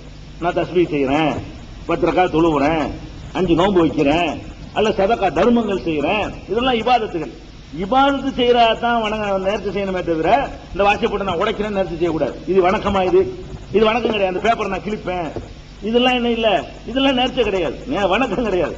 இபாதத்து வணக்க வழிபாடுகளா இருந்தா என்ன செய்யணும், நம்ம நேர்ச்சி பண்ணணும். நான் கண்ணாடியை போட மாட்டேன், அப்புறம் கழட்டி வச்சிருவேன், இப்படின்னு நேர்ச்சி பண்ணக்கூடாது. அவர் கண்ணாடி போடுற ஆளா இருப்பாரு, என்ன நேர்ச்சி பண்ணக்கூடாது, நான் அல்லாஹ்வுக்காக ஒரு நாள் முழுவதும் நான் கண்ணாடி போடுவதில்லை அப்படின்னு சொல்லிட்டு நேர்ச்சி பண்ணக்கூடாது. நான் இன்னைக்கு பூரா சட்டையே போட மாட்டேன், இதெல்லாம் நான் செருப்பு போடாம இருப்பேன், இந்த மாதிரி விஷயங்களுக்கு மார்க்கத்தில் அனுமதி இல்லை. நமக்கு நேர்ச்சினா என்ன பண்ணணும், அது இபாதத்தா இருக்கான்னு பார்க்கணும், வணக்கமா இருக்குதா, அல்லாஹ்வுக்காக செய்யறது வணக்கத்தை தான் கொடுக்கணும். அந்த மாதிரி விஷயத்தை அதை இடையில மறிச்சு விளங்கி கொள்ளணும். அதுக்கப்புறம் என்ன ஆச்சுன்னு கேட்டா, அவங்க பேச மாட்டேன்னு சொல்லிட்டாங்க. அப்ப உடனே என்ன செய்யறாங்க, இன்னொரு விஷயத்தை கவனிக்கணும். பொதுவாக ஒரு பெண்ணை கர்ப்பம் அடைந்தார்கள் என்று சொன்னா அவங்க எப்படி கர்ப்பம் அடைவாங்க, சிறிது சிறிதாக ஒரு 9 மாசம் 10 நாள் ஆகும்னு சொல்றாங்க இல்லையா, 10 மாசம் வைங்களேன். நம்ம நடைமுறை பிரகாரம் 10 மாசம். படிப்படியாக தான் குழந்தை வளர்ந்து பிரசவிப்பாங்க. இவங்க அந்த மாதிரியான முறையில சூழ் கொள்ளாததுனால இவங்க எப்படி பிரசவிக்கிறாங்கன்னா ஒரே நாள் தான். அதை நம்ம வழங்கிக்கணும், இல்லன்னா அப்பவே எல்லாரும் தெரிஞ்சு போயிடும். அதுக்கு தான் அந்த அம்மாவை எல்லாம் சொல்ல சொல்றான், பலன் கல்லிமல் யௌம இன்சியா, இன்னைக்கு நான் யாரோட பேச மாட்டேன்னு சொல்ல சொல்றான். இந்த 10 மாசத்துக்கு பேச மாட்டேன்னு எல்லாம் சொல்ல சொல்லல, யாராவது பேச வந்தால் இன்று நான் யாரிடமும் பேச மாட்டேன் என்று சொல்லுன்னு சொல்லிவிட்டு உடனே அத்தத்து பிஹி கௌமஹா, உடனே குழந்தையை கொண்டுகிட்டு மக்கள்கிட்ட வந்தார்கள் சொல்லப்படுது. இந்த வசனத்தை நீங்க படிச்சு பாத்தீங்கன்னா 19வது அத்தியாயத்துல என்ன வருதுன்னா, அதாவது 21ல 19வது அத்தியாயத்துல 21ல என்ன ஆகுதுன்னு கேட்டா, குழந்தை கொடுக்கிற செய்தியை சொல்றாங்க அல்ல. 21ல 22ல என்ன ஆகுதுன்னு கேட்டா, உடனே பிரசவ வேதனை அவங்கள அந்த பேரிச்ச மரத்தினுடைய அடிக்க தள்ளிக்கிட்டு வந்துருச்சு அப்படிங்கிற செய்தி 22, 23, 24, 25 வரைக்கும் வந்தது. அதுக்கடுத்து என்ன ஆகுதுன்னு கேட்டா 26ல இன்னைக்கு நான் யார்ட்டையும் பேச மாட்டேன்னு சொல்லுன்னு சொல்றான் அல்ல. 27 அடுத்த வசனத்துல குழந்தையை கொண்டு வந்தார்கள். அப்ப இதுல நமக்கு என்ன விளங்குதுன்னு கேட்டா, இல்லன்னாங்க இந்த குழந்தையை பெற்றவனே விமர்சிச்சிருப்பாங்க, வயிற்று பெருசாக பார்த்து விமர்சிச்சிருப்பாங்களே. 4 மாசம் 5 மாசத்திலேயே வயிறுலாம் தெரிஞ்சு போயிடும். என்னமா நல்லத்தனமா இருந்தா எப்படி என்ன நடந்துச்சு உனக்குன்னு கேட்க மாட்டாங்களா? திடீர்னு கொண்டே விட்டோன்னு ஆச்சரியமா கேட்கறாங்க, என்னமா இந்த மாதிரி பண்ணிவிட்ட பிள்ளையோட நிக்கிறிய அப்படின்னு அவங்க கேட்டதுல இருந்து இது அந்த குழந்தை உருவானது எப்படி அதிசயமானதோ அது அல்லாஹ் ஆற்றல் அதனுடைய வல்லமையினால் உருவாக்கின காரணத்தினால அதுக்கு ஒரு 10 மாசம், 9 மாசம் அல்லது 8 மாசம் சில அவங்களுடைய பிரசவத்தை அந்த மாதிரி காலம் இருக்கு பாருங்க, அந்த டைம் எடுக்கல. அது இந்த 19வது அத்தியாயத்தை நீங்க படிச்சு பார்த்தாலும் என்ன செய்யும், விளங்கும். அப்ப நான் யாரிடமும் பேச மாட்டேன் என்று சொல்லுன்னு சொல்லிவிட்டு அத்தத்திஹி கௌமஹா, உடனே அந்த குழந்தையை சமுதாயத்திடத்தில் அவர்கள் கொண்டு வந்தார்கள். அன்னைக்கு தான் சொல்லிட்டு போனாரு, அடுத்த நாள் குழந்தை பெற்றுட்டாங்க, உடனே அவர்கள் கொண்டு வருகிறார்கள். தஹமீலுஹு, குழந்தையை சுமந்து கொண்டு வந்த உடனே காலு யா மரியம் லக்கஜேதி செய்யன் சரியா, மரியமே என்ன இது இப்படி அநியாயமான ஒரு செய்தியை கொண்டு வந்துட்டிய, இப்படி என்ன மாதிரி குடும்பத்தில் பிறந்த நீ வந்துகிட்டு கல்யாணம் பண்ணாம ஒரு முறைப்படி இல்லாம ஒரு பிள்ளையை பத்திட்டு நிக்கிறிய என்று அவர்கள் கேட்டார்கள். யா உக்த ஹாரூன், ஹாரூனுடைய சகோதரிய ஹாரூன் ஒரு சகோதரி அவங்க சகோதரர் அவருக்கு இருந்திருக்கிறாங்க. அந்த ஹாரூன் நபி இல்ல, அவங்களுக்கு உங்களுக்கு காலத்தால ரொம்ப பெரிய வித்தியாசம் இருக்கிறது. மூசா நபியுடைய சகோதரர் ஹாரூன் வேற, இது இந்த ஹாரூன் அவங்களுக்கு ஒரு சகோதரர் இருந்திருக்கான்னு வழங்குது. யா உக்த ஹாரூன், ஹாரூனின் சகோதரியே, மாக்கான் அபு கிம்ரா சவுனின், உன்னுடைய தந்தை ஒரு கெட்ட மனுஷன் கிடையாது. ஒமாக்கானத்து உம்முக்கு பகையா, உங்க அம்மாவும் வந்து தப்பான நடத்தையில போற ஆள் கிடையாது. எப்படிப்பட்ட பாரம்பரியம். உங்க தகப்பனார் இம்ரான் இருக்காரு, அவரும் ஒரு நல்ல மனுஷன். உன் தாயார் இருக்கிறாரு, அவங்களும் நல்ல ஆளு. அவங்களுக்கு பிறந்த நீ வந்து இந்த மாதிரி பிள்ளை பத்தி நிக்கிறீங்கிறாங்க. அப்ப இதெல்லாம் திடீர்னு ஒரு நாள் நடந்திருக்குது. நாட்கள் எடுத்துருந்துச்சுன்னு சொன்னா இந்த பிரசவிக்கும் போது இந்த விமர்சனம் வந்திருக்காது. கர்ப்பிணியா இருக்கும் பொழுதே இந்த விமர்சனங்களை வந்து சந்திச்சிருப்பாங்க. அப்ப யாரும் விமர்சிக்கல. விமர்சனமே எப்ப வருதுன்னு கேட்டா குழந்தையை தூக்கிட்டு வந்தவுடனே இந்த கேள்விகளை இவர்கள் சந்திக்கிறார்கள். அப்ப அவங்க என்ன செய்யறாங்க, மரியம் அலைஹிஸ்ஸலாம் என்னமா இந்த மாதிரி பண்ணிவிட்ட, எப்படி தகப்பனுக்கு பிறந்துட்டு இப்படிப்பட்ட தாய்க்கு பிறந்துட்டு இந்த மாதிரி பண்ணிட்டீங்கன்னா அசாரத்து இலை. மரியம் அலைஹிஸ்ஸலாம் பதிலே சொல்லல, குழந்தையை நோக்கி சைகை செய்தார்கள். வேண்ட கேட்கறியா, பிள்ளைகிட்ட கேளுங்கிறாங்க, வாயிலாக கூட பேசாம அசாரத்து இலை. அப்ப இந்த கேள்விகள்லாம் விமர்சனங்கள்லாம் வந்தவன மரியம் அலைஹிஸ்ஸலாம் வாயால கூட பேசாம என்ன செய்யறாங்க, ஏன்னா அவங்க வந்துதான் நோன்பு வைக்கிறா சொல்லிவிட்டாங்களே, அன்னைக்கு பூரா பெத்து உடனே கொண்டு வர்றாங்க, அன்னைக்கு இது நடந்துகிட்டு இருக்குது. அதனால பேசாம என்ன செய்யறாங்கன்னு கேட்டா அசாரத்து இலை, குழந்தையை நோக்கி கையால் சைகை செய்தார்கள். இங்க கேளுங்கிறாங்க, வாயால சொல்லாம. உடனே அவங்க அதை புரிஞ்சுக்கிட்டு இந்த மக்கள் எல்லாம் கேட்கிறாங்க, என்ன கேட்கிறாங்கன்னு கேட்டா கைபனு கல்லிமு மண்கான பில் மகதி சபியா, தொட்டில் குழந்தைகிட்ட போய் நாங்க பேசுறதா, எப்படி பேசுறது, என்ன என்ன என்ன சொல்ற நீ, நாங்க உங்ககிட்ட கேள்வியை கேட்டா குழந்தையை நோக்கி பெற்றிருக்கிற குழந்தைய தொட்டில் குழந்தை, அப்ப குழந்தை தொட்டில இருக்கிற குழந்தையோடு நாங்கள் எப்படி பேசுவோம் அப்படின்னு சொல்லி அவங்க வந்து மறுமொழி சொல்றாங்க அந்த சமுதாயம். உடனேயே வந்து மரியம் அலைஹிஸ்ஸலாம் அப்புறம் பதில் சொல்லல, குழந்தையே பதில் சொல்ல ஆரம்பிக்குது. காலை இன்னி அப்துல்லா, ஈசா அலைஹிஸ்ஸலாம் அந்த குழந்தை பேசுறாங்க, நான் தான் அல்லாஹ்வுடைய அடியான். ஆத்தானியல் கிதாப், அல்லாஹ் வந்து எனக்கு வந்து வேதத்தை தந்திருக்கிறான். வஜஅலனி நபியா, என்னை தன்னுடைய தூதராகவும் நபியாகவும் ஆக்கியிருக்கிறான். வஜஅலனி முபாரக்கன், என்னை பாக்கியம் பொருந்தியவனாக ஆக்கியிருக்கிறான். வௌசானி பிஸ்ஸலாத்தி வஸகாத்தி, தொழுமாறும் ஜக்காத்து கொடுக்குமாறும் எனக்கு வந்து அல்லாஹ் வந்து வலியுறுத்தி விட்டான் என்று அந்த ஈசா நபி அவர்கள் குழந்தையா இருக்கிறவர்கள் வந்து பேசுறாங்க. இப்படி பேச வைக்கும் அல்லாஹ். ஏன்னு கேட்டா எல்லா குழந்தையும் பேச வைக்கிற அவசியம் கிடையாது அல்லாஹ்வுக்கு. இவங்களுக்கு வந்து பேச வைக்க வேண்டிய தேவை இருக்கிறது. என்ன தேவை இருக்குது, தகப்பன் இல்லாம குழந்தைய கொண்டு வந்திருக்கிறாங்க. அப்ப ஏதாவது ப்ரூஃப் கொடுக்கணும்ல, தகப்பன் இல்லாம குழந்தைய கொண்டு வந்தா இது அல்லாஹ்வுடைய வல்லமையினால உருவானதுங்கிறதுக்கு என்ன ஆதாரம், மக்கள் நம்பணும் இல்லையா? அப்ப மக்கள் நம்புறதா இருந்தா அவங்களுக்கு புரிகிற மாதிரி ஒரு எவிடன்ஸ் வேணும். அந்த எவிடன்ஸ் என்ன, பிறந்த குழந்தை பேசாது உலகத்துல, இந்த குழந்தை பேசும். பேசணும்னு குழந்தைய சொல்லும்போது கரெக்ட் தான் அது. அப்ப இது வந்து தப்பா இருக்காது, இது சரியான விஷயம் தான். இது இறைவன் தான் இந்த குழந்தையை கொடுத்தான் என்று அந்த அம்மா சொல்லுவது வந்து கரெக்ட் தான். அப்ப அதனால வந்து ஒரு பொம்பளை வந்து நான் வந்து நீங்க அல்லாஹ் எனக்கு ஒரு பிள்ளையை கொடுத்தான்னு கொண்டு வந்தா நம்ம நம்பிடக்கூடாது. மரியம் அலைஹிஸ்ஸலாம் கொண்டு வந்த மாதிரி நானும் எனக்கு அல்லாஹ் ஒரு பிள்ளையை கொடுத்துட்டான்னு கொண்டு வந்தா பேச சொல்லு, புருப்பு காட்டு, புருப்பு வரணும். அது என்ன வரணும், அதுக்கு வந்து மரியம் அலைஹிஸ்ஸலாம் எவிடன்ஸோட வந்து சொன்னாங்க, ஒரு ஆதாரமும் இல்லாம அவங்க சொல்லல. அப்ப அந்த மாதிரி எவிடன்ஸோட வந்து என்ன செய்யணும், சொன்ன உடனே அந்த குழந்தை பேசி நான் தான் அல்லாஹ்வுடைய அடிமைங்கிற செய்தி எல்லாம் சொன்னாங்கன்னு வருது. இதுல 2-3 விஷயத்தை நம்ம தெரிந்து கொள்ள வேண்டி இருக்கிறது. ஒண்ணு என்ன விஷயம் கேட்டா, ஒருத்தர் நபி ஆகுறதா இருந்தா நம்ம எல்லாம் விளங்கி வச்சிருக்கிறோம். அப்படிதான் வந்து பயான்கள் சொற்பொழிவுகளை எல்லாம் எல்லாரும் சொல்லிட்டு இருக்கிறாங்க. 40 வயசுலாம் நபி ஆவாங்க, நபி ஆகுறதுக்குள்ள வயசு என்ன 40 அப்படின்னு சொல்லுவாங்க. நபிகள் நாயகம் ஸல்லல்லாஹு அலைஹி வஸல்லம் 40 வயசுல நபியாக்கப்பட்டார்கள். அதனால அல்லாஹ்வால் அனுப்பப்பட்ட அத்தனை நபிமார்களும் 40 வயசுல தான் ஆக்கப்பட்டாங்கன்னு இவங்க தப்பா வழங்கிட்டாங்க. அப்படி கிடையாது. நபியா ஆகுறதுக்கும் வயசுக்கு சம்பந்தம் கிடையாது. அல்லாஹ் வந்து எப்ப யாரை நபியாக்க நினைக்கிறானோ அப்ப தேர்ந்தெடுப்பான். அது 20 வயசுலையும் தேர்ந்தெடுப்பான், 40லையும் தேர்ந்தெடுப்பான், 80ல கூட தேர்ந்தெடுப்பான், 100 வயசுல கூட தேர்ந்தெடுப்பான். இந்த ஈசா நபியை பிறந்தவனே தேர்ந்தெடுக்கலாம் பாருங்க. அதான் 40 வயசு அவசியம் இருந்தா பிறந்தவன் அவர் என்ன சொல்றாருன்னு கேட்டா, இன்னி அப்துல்லா, நான் அல்லாஹ்வுடைய அடிமை. அதோட நிறுத்திக்கல, ஆத்தானியல் கிதாப், அல்லாஹ் எனக்கு வேதத்தை கொடுத்து விட்டான்ங்கிற. எப்ப பிறந்த அப்பதான் கை குழந்தையா இருக்கிறாரு, பேசவும் செய்யறாரு. பேசுனா சாதாரண பேச்சு பேசுற, பெரும் பேச்சு பேசுறாரு, அவர் பெரிய விஷயத்தை பேசுறாரு. என்ன பெரிய விஷயம், ஆத்தானியல் கிதாப், எனக்கு அல்லாஹ் வேதத்தை தந்து ஜாலனி நபியா, என்னை நபி ஆக்கிட்டாங்க, பிறந்தவனு சொல்றாரு. அது பிறந்த உடனே அல்லாஹ் நபியாக்கி விட்டான் என்று அவர் சொல்றாருன்னு கேட்டா அப்ப என்ன நம்ம விளங்கிறோம்? ஒரு நபியாக ஆவதற்கும் 40 வயசு வருவதற்கும் எந்த ஒரு சம்பந்தமும் இல்ல. நபிகள் நாயகம் ஸல்லல்லாஹு அலைஹி வஸல்லம் அவர்கள் 40 வயசுல நபியாக ஆக்கப்பட்டார்கள் என்பதற்கு ஆதாரம் இருக்கிறது, ஹதீஸ்ல ஆதாரம் இருக்கிறது. தவிர ஒவ்வொரு நபிக்கும் 40 தான், 40 தான் பக்குவம் அடைகிறாங்க, 40 தான் ஒருத்தர் ஒரு சரியான இதை அடைவாரு அப்படிங்கறதெல்லாம் கிடையாது. 40 நாய் குணம் தான் இருக்கும். நபிகள் நாயகத்தால் அப்படி தேர்ந்தெடுத்தான செய்யல. நமக்கு ஒரு பழமொழி 40 வயசுல நாய் குணங்கிறான்ல, 40 குணம் நல்லா இருப்பான், 40க்கு பிறகுதான் டென்ஷன், அது பிரச்சனை, அது இது குமர் 2 தலையை தூக்கி நிற்கும், பசங்களை காலேஜில் சேர்க்கணும், பணம் கட்டணும், பெரிய பிரச்சனைகள்லாம் நடக்கிறலாம். எப்பதான் அது 40ல தான் நாய் குணம்லாம் வரும், திடீர்னு எல்லாமே சேஞ்சா நிற்கும். அதனால 40ங்கிறதெல்லாம் ஒரு பக்குவம் அடைகிற வயசு. இதை வச்சுக்கிட்டு தான் என்ன செய்யறது? 40 நாள் சில்லா போங்க, 7 40 அப்படின்னு எல்லாமே 40 மண்டலம் சொல்லி ஒரு 40ங்கிறது, ஒரு மண்டலத்துக்கு 40, இதெல்லாம் மார்க்கத்தில் கிடையாது. 40க்கெல்லாம் எந்த ஒரு முக்கியத்துவம் கிடையாது. ஒவ்வொரு வரையும் ஒவ்வொரு வயசுல தேர்ந்தெடுத்த மாதிரி நபிகள் நாயகம் ஸல்லல்லாஹு அலைஹி வஸல்லம் அவர்கள் 40 வயசுல தேர்ந்தெடுத்தான். ஈசா நபியை குழந்தையில நபியாக்கி விட்டான்ல. சரியா?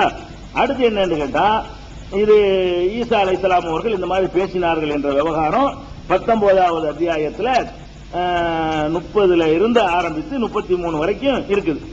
இது சொல்லிட்டு அல்லாஹ் என்ன செய்யறான்?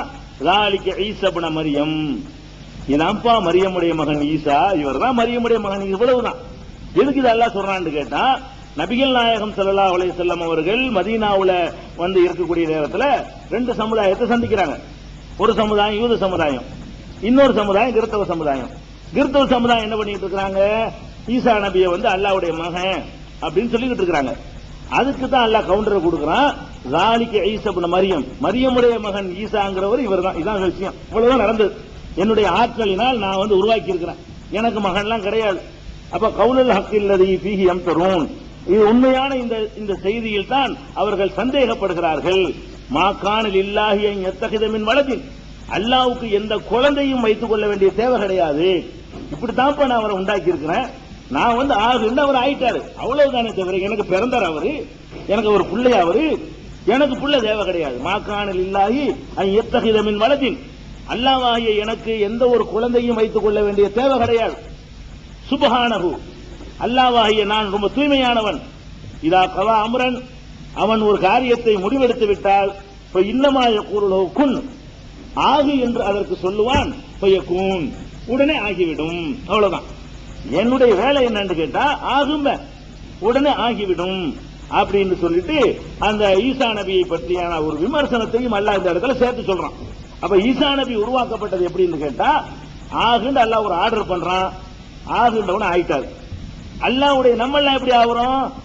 நம்மெல்லாம் ஒரு ஸ்டெப்பை படிப்படியாக கருவுல போய் ஒரு ஆணுடைய உயிரணுவும் பெண்ணுடைய சினை முட்டையும் சேர்ந்து கொஞ்சம் கொஞ்சமா உருவாகி அப்படி நம்ம டெவலப் ஆகிட்டு வர்றோம். இதெல்லாம் எப்படி ஈசா நபிலாம் எப்படி உண்டானார்னு கேட்டா, உலகத்தில் எத்தனை படைப்புகள் எல்லாம் படைச்சிருக்கிறான், அதெல்லாம் ஆகுன்றவன ஆயிரும். அந்த ஆகு என்ற உடனே ஆக்கினா பாருங்க, அந்த மாதிரி ஒரு படைக்கப்பட்டதான வித்தியாசமே தவிர அல்லாஹ்வுடைய மகன்கிற அர்த்தம் அதனால வராது. அவனா சூரியன் இப்படி அல்லாஹ்வால ஆகுன்றவன உருவாக்கப்பட்டுச்சோ, சந்திரன் எப்படி ஆகுன்னு சொன்னவன அது ஆகிவிட்டதோ, எல்லா கோள்களையும் எப்படி நட்சத்திரங்களும் எப்படி ஆகுன்னா உடனே ஆகிவிட்டதோ, அந்த மாதிரி ஈசா நபி ஆகுன்னு சொன்னா உடனே ஆகிவிட்டது. அவ்வளவுதான். இத கூட அல்லாஹ் என்ன சொல்றான்னு கேட்டா, இந்த ஈசா நபி தந்தை இல்லாம பிறந்தார் என்ற ஒரு காரணத்தை வைத்துக் கொண்டு அல்லாஹ்வை தந்தையாக பார்க்கறாங்க. தந்தை இல்லாமல் பிறந்ததை காரணமா வைத்துக் கொண்டு அல்லாஹ் தான் அவருக்கு தந்தை அப்படிங்கிற மாதிரி சொல்ல வர்றாங்க இல்லையா?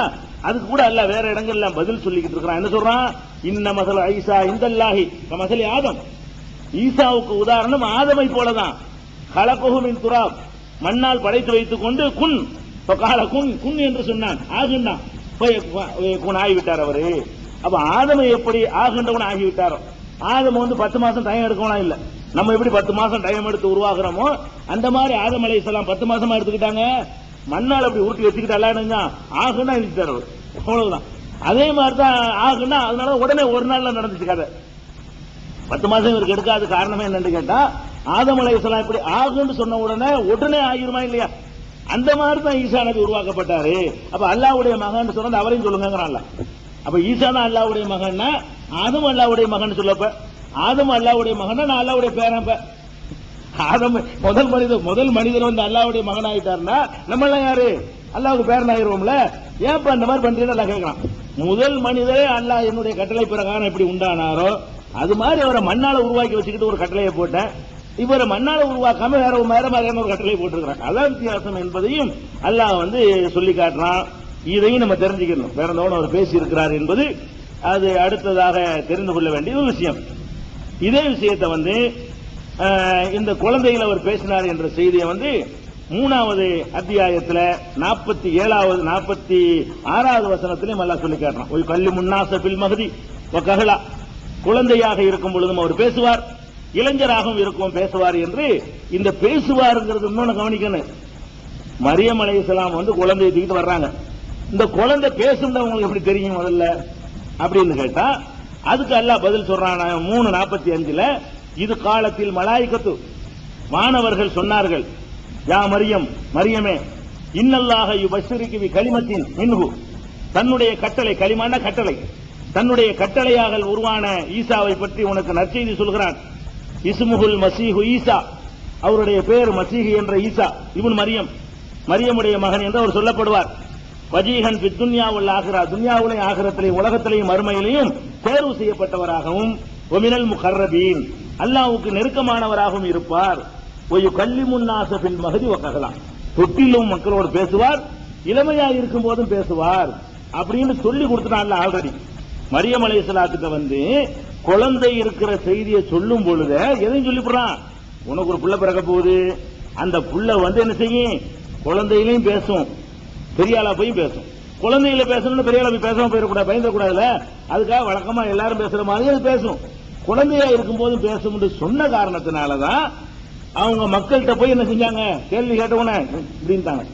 பேசணும்னு முன்னாடி எல்லாம் சொல்லி கொடுத்துட்டான், கண்டுபிடிக்கலாம் இல்ல, இந்த குழந்தை பேசும்னு சொல்லி கொடுத்ததுனால அவர்கள் கேள்வி கேட்டவன இந்த பக்கம் கையை காட்டி விட்டாங்க என்ற விவரத்தை 3வது அத்தியாயத்தில் 45, 46, 47 வசனங்கள்ல அல்லாஹ் சொல்லி காட்டுறான். இதுல இன்னொன்னு பார்க்கணும். இப்ப நம்ம தாயுடைய இன்சியல் போடணும்னு சொல்லிட்டு இருக்கிற காலத்துல வாழ்ந்துகிட்டு இருக்கிறோம். ஒரு குழந்தைக்கு என்ன செய்யணும், தாய் இன்சியல் முதல் வாங்கினாலும் இவர் தான். மரியம் அலைஹிஸ்ஸலாத்து, ஈசா அலைஹிஸ்ஸலாத்துக்கு இன்சியல் என்ன, எம்மு தானே, ஈசா மரியம் தானே, மரியமுடைய மகன் ஈசான்னு அல்லாஹ் சொல்லி காட்டுறான். ஈசாவை சொல்லும் பொழுது பாப்பா இல்லாத காரணத்தினால அவருக்கு எதோட சேர்க்கிறான்ல, ஈசா மரியம், மரியமுடைய மகன் ஈசா. அப்பா சொல்லல, அம்மா அப்பாக்கு சேர்க்கல, அம்மாவோட சேர்த்து அப்ப எம் ஈசா தான் வருது. மரியமுடைய மகன் ஈசா அர்த்தம், தாயுடைய இன்சியல் தான் அவர் வாங்கியிருக்கிறார். அப்ப தாயுடைய இன்சியல்ங்கிறது இவருக்கு மட்டும்தான் அல்லாஹ் சொல்றானே தவிர மற்றவர்களுக்கெல்லாம் நம்ம மரபுல என்ன செய்யணும், தகப்பனுடைய இன்சியல் தான் போடணும். தகப்பனோட முகமது அப்துல்லா, அப்துல்லாவுடைய மகன் முகமது என்பதைத்தான் குறிப்பிடுவாங்க. தாயார் யாருன்னு கேட்கும் போது தாயார சொல்லுவாங்க. இது சொல்வது என்னமோ ஒரு பிற்போக்குத்தனம் மாதிரியும், அது பெண்களுக்கு பெரிய கொடுமை மாதிரியும், அது ஒரு புரட்சி பண்ற மாதிரியும் ஒரு சித்தரித்து கொண்டு ஒரு புதிய சித்தாந்தத்தெல்லாம் உண்டாகிட்டு இருக்கிறாங்க. எதுக்கு அதை செய்யறாங்கன்னு கேட்டா அது ஒரு நன்மை, பெண்களுக்கு நன்மை செய்வதற்காக தான் அப்படி செய்யறது. ஒரு குழந்தை பிறக்குன்னு வைங்களேன், அந்த குழந்தைக்கு தாய் இன்னார் என்பது 100% எல்லாருக்கும் தெரியும். தகப்பன் இன்னாருங்கிறது நம்பிக்கை தான். தாய் இன்னாருங்கிறது எல்லாருக்கும் அது மறுக்க இயலாது. அந்த பொம்பளை வயிற்றுல இருந்தா வரதுன்னு எல்லாரும் பாக்குறாங்க, நிறைய சாட்சிகள் இருக்குது. தகப்பன் இன்னார் தாங்கிறது நம்புறோம், அப்படி நம்புறோம். ஒவ்வொருத்தரும் என்ன செய்யறோம், சரி நமக்கு தான் இது பிறந்திருக்கின்ற குழந்தை அப்படிங்கிற ஒரு நம்பிக்கை அடிப்படையில தான் தகப்பனை சொல்ல முடியுமே தவிர தாய் தான் கன்ஃபார்ம். அப்ப எதுல சந்தேகம் இருக்கிறதோ அதைத்தான் உறுதிப்படுத்த வேண்டிய தேவை இருக்கிறது. இன்னார் தான் தாய் என்று யாரும் உறுதிப்படுத்த அவசியம் இல்லை, அவ்வளவு பேருக்கு தெரியும். தாய் இன்னாருங்கிறதுக்கு எவிடன்ஸ் எதுவும் தேவை கிடையாது. தகப்பன் இன்னாருங்கிறதுக்கு தான் ஒத்துக்கிட்டு யாரான்னு கேட்கணும். அப்ப இந்த தகப்பன் பேரை சொல்ற காரணத்தினால அந்த அந்த அந்த வழக்கம் என்னத்தை உருவாக்குதுன்னு கேட்டா இது நம்ம பிள்ளை சைக்காலஜிக்கலாம். இப்ப நம்ம பிள்ளைங்கிற அளவுக்கு ஒரு மென்டல் அவன் உருவாகும் பொழுது அவன் என்ன செய்வான், அந்த குழந்தையை பராமரிக்குவான், அந்த குழந்தையுடைய செலவினங்களை இது பண்ணுவான். பொம்பளை பக்கம் சேர்த்து விட்டு வைங்களேன், நம்ம பிள்ளைய இருக்குமா இருக்காதா அப்படிங்கிற மாதிரி இவனுக்கு ஒரு ஃபீலிங் ஆயிரும். அப்ப அதுக்காக என்ன செய்யறது, அந்த பொம்பளைக்கு இது பாதுகாப்பு, குழந்தைக்கும் பாதுகாப்பு, குழந்தையும் பராமரிக்க வேண்டும். அப்ப தாய் யாருங்கிறதுக்குள்ள யாரும் கருத்து வேறுபாடு கொள்ளவும் மாட்டாங்க, யாரும் அப்ஜெக்ஷன் பண்ணவும் மாட்டாங்க. அவனுக்கும் தெரியும் தாய் யாருன்னு, அந்த ஊர்ல உள்ள அத்தனை பேருக்கும் தெரியும். அதனால தாயை சொல்லாம தகப்பனை சொல்றது காரணம் என்னன்னு கேட்டா அந்த பெண்களுக்கு ஒரு அங்கீகாரம் கொடுக்கறாங்க, அங்கீகாரம் இருக்குது. குழந்தைக்கு உள்ள அங்கீகாரம் இல்லது, அதுல யாருக்கு அங்கீகாரம், என் மனைவி சுத்தமானவளுக்கு அங்கீகாரம். என்னுடைய இன்சியலை என் குழந்தைக்கு நான் போட்டா என் மனைவியை நான் நம்புகிறேன், எனக்கு தான் அந்த பிள்ளைய பெற்றான்னு நான் உறுதி சொல்றேன், அது எந்த டவுட் இல்லைன்னு சொல்றான் பாருங்க. இதுதான் பெண்ணுக்கு கண்ணியம். இவன் என்ன செய்யறான், புரட்சிங்கிற பேர்ல பெரிய தத்துவம் சொல்லிவிட்டு அம்மா பேரை போட்டுக்க. அம்மா பேரை போடுறதுக்கு எல்லாருக்கும் தெரியுமா அம்மா என்ன எல்லாருக்கும் யாரும் டவுட் பட்டாதுல, யாருக்கு அதுல சந்தேகம் இருக்கிறது எல்லாருக்கும் தெரியுமா. அப்ப தகப்பன் பேரை போடுவது என்னன்னு கேட்டா, ஒரு மனிதன்கிட்ட ஒரு பலவீனம் இருக்குது. என்ன பலவீனம்? சைக்காலஜி எடுத்துக்கிட்டீங்கன்னு சொன்னா திருப்பி திருப்பி அதை சொல்லிக்கிட்டு இருந்தோம் ஒருத்தனுக்கு நெசம் நினைக்க ஆரம்பிச்சிருவான். அதனால அந்த கோயப்பல்சு தத்துவம்னு சொல்லுவாங்க இல்லையா, பொய்ய கூட ரிப்பீட் பண்ணி சொல்லிக்கிட்டே இருந்தோம்னு சொன்னா உண்மையாகி போயிடும். பொய்யவே திருப்பி திருப்பி 100 தடவை சொன்னீங்கன்னு வைங்களேன், நெசம் நினைச்சிருவாங்க. அமெரிக்காக்காரன் பொய்யவே திருப்பி திருப்பி சொல்லுவான். அந்த நெசம் நம்மட்டு பேர் நம்புற அளவுக்கு சொல்றானா இல்லையா, பயங்கர ஆயுதம் பயங்கர ஆயுதம் பயங்கர ஆயுதம் இருக்கு சொல்லுவான். பொய் தான் அது, எல்லாம் பொய். இன்னைக்கு பொய் சொல்லிக்கிட்டு தான் இருக்கிறான், இன்னைக்கு அவன் சொல்லிக்கிட்டே இருக்கிறான். கடைசியில் என்ன ஆச்சுன்னு பார்த்தா பேப்பர்காரன் இப்ப அதை எழுத ஆரம்பிச்சிட்டான். பயங்கர ஆயுதத்தை தேடுவதற்கு இந்த குழு போய் போட்டிருக்கிறது பொய் தான் சொல்ற நம்மட்டு பேருக்கு தெரியும். ஆனாலும் திருப்பி திருப்பி திருப்பி திருப்பி லட்சம் தடவை சொன்ன உடனே அப்ப நெசங்கிற மாதிரியான ஒரு டைப்ல நம்மளை கொண்டு வந்துருவாங்க. அந்த மாதிரி இப்ப ஆட்டை கழுதையாக்குறோம், அந்த மாதிரி கழுதை தானே. ஆட்டை கழுதையாக்குன கதை இருக்குல்ல, ஆட்டை கழுதையாக்க முடியுமா? ஆக்க முடியாது. ஒருத்தர் ஆட்டை வாங்கிட்டு போயிட்டு இருக்கிறான், இந்த ஆட்டை எப்படியாவது அபேஸ் பண்ணணும் அப்படின்னு ஒரு 3 பேர் பிளான் பண்றாங்க. ஆடு வாங்கிட்டு போயிட்டு இருக்கிறான், இந்த ஆட்டை நம்ம அபேஸ் பண்ணிக்கணும். எப்படி அபேஸ் பண்ணணும்? தட்டி பறிச்சுக்கிட்டு போக கூடாது, அவனை தெரிந்தே நம்ம வாங்கி போடணும், அவனை விட்டு தர அளவுக்கு ஏமாத்தி வாங்கி போடணும். அப்பதான் கேஸ் கிச்சலாம் வராது அப்படின்னு பிளான் பண்ணி என்ன செய்யறாங்க, 3 பேர் 3 இடத்துல நின்றுட்டாங்க. இவன் வர்றான், அப்படி வரும்போது இங்க இந்த இடத்துல வர்றான். என்னடா கழுதையை கூட்டிட்டு போற? ஆடை ஓட்டிட்டு வர்றான், சந்தையில் ஆடை வாங்கிட்டு வர்றான். ஒருத்தன் முதலாளி என்ன செய்யறான், அவனை சந்திச்சு என்னடா கழுதையை ஓட்டிட்டு போறாங்க, விட்டு பார்த்தா ஆடை தான் தெரியுது, அவன் கழுதைங்கிறான். கிறுக்கு பயிலன்னு போறான், போய் சொல்றான் லூசுவேன் அப்படின்னு சொல்லிட்டு கொஞ்சம் தூரம் போறான்.